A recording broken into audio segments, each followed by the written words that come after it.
बरगद का पेड़ था। उस पेड़ पर घोंसला बनाकर एक कौवा कौवी का जोड़ा रहता था। उसी पेड़ के खोखले तने में कहीं से आकर एक दुष्ट सर्प रहने लगा। हर वर्ष मौसम आने पर कौवी घोंसले में अंडे देती और दुष्ट सर्प मौका पाकर उनके घोंसले में जाकर अंडे खा जाता। एक बार जब कौवा व कौवी जल्दी भोजन पाकर शीघ्र ही लौट आए तो उन्होंने उस दुष्ट सर्प को अपने घोंसले में रखे अंडों पर झपकते देखा।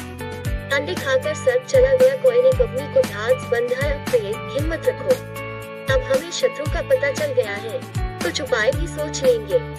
कौवे ने काफी सोचा विचारा और पहले वाले घोंसले को छोड़ उससे काफी ऊपर टहनी पर घोंसला बनाया और कौवी से कहा, यहाँ हमारे अंडे सुरक्षित रहेंगे। हमारा घोंसला पेड़ की चोटी के किनारे निकट है और ऊपर आसमान में चील मंडराती रहती है। चील सांप की बैरी है, दुष्ट सर्प यहाँ तक आने का साहस नहीं कर पाएगा। कौवे की बात मानकर कौवी ने नए घोंसले में अंडे सुरक्षित रहे और उनमें से बच्चे भी निकल आए। उधर सर्प उनका घोंसला खाली देखकर यह समझा कि उसके डर से कौवा कौवी शायद वहाँ से चले गए हैं, पर दुष्ट सर्प तोड़ लेता रहता था। उसने देखा कि कौवा कौवी उसी पेड़ से उड़ते हैं और लौटते भी वही हैं। उसे यह समझते देर नहीं लगी कि उन्होंने नया घोंसला उसी पेड़ पर ऊपर बना रखा है। एक दिन सर्प खो से निकला और उसने कौवा का नया घोंसला खोज लिया।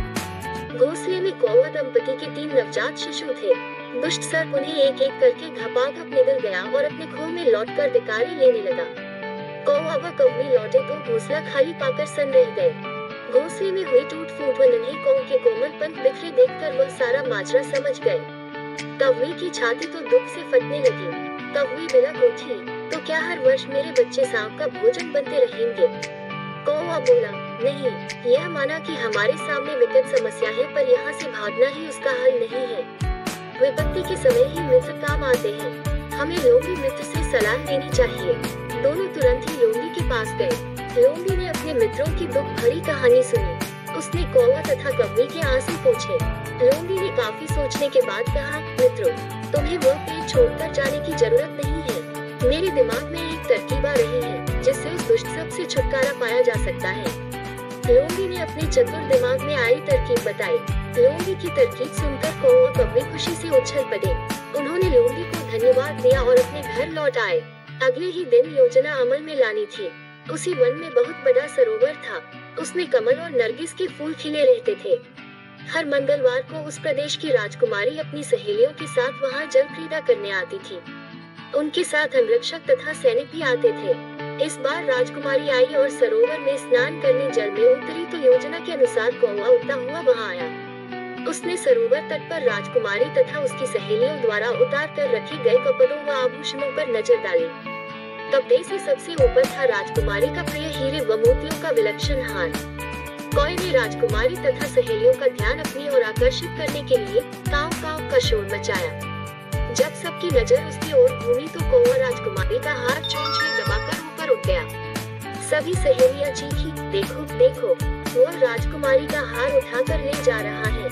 सैनिकों ने ऊपर देखा तो सचमुच एक कौवा हार लेकर धीरे धीरे उड़ता जा रहा था। सैनिक उसी दिशा में दौड़ने लगे। कौवा सैनिकों को अपने पीछे लगाकर धीरे धीरे उड़ता हुआ उसी पेड़ की ओर ले आया। जब सैनिक कुछ ही दूर रह गए तो कौवे ने राजकुमारी का हार इस प्रकार गिराया कि वह सांप वाले खोह के भीतर जा गिरा। सैनिक दौड़कर खोह के पास पहुँचे। उनके सरदार ने खोह के भीतर झांका। उसने वहाँ हार और उसके पास में ही एक काले सर्प को कुल्ली मारे देखा। वह चिल्लाया, पीछे हटो, अंदर एक नाग है। सरदार ने खोह के भीतर भाला मारा। सर्प घायल हुआ और फुफकारता हुआ बाहर निकला। जैसे ही वह बाहर आया, सैनिकों ने भालों से उसके टुकड़े टुकड़े कर डाले।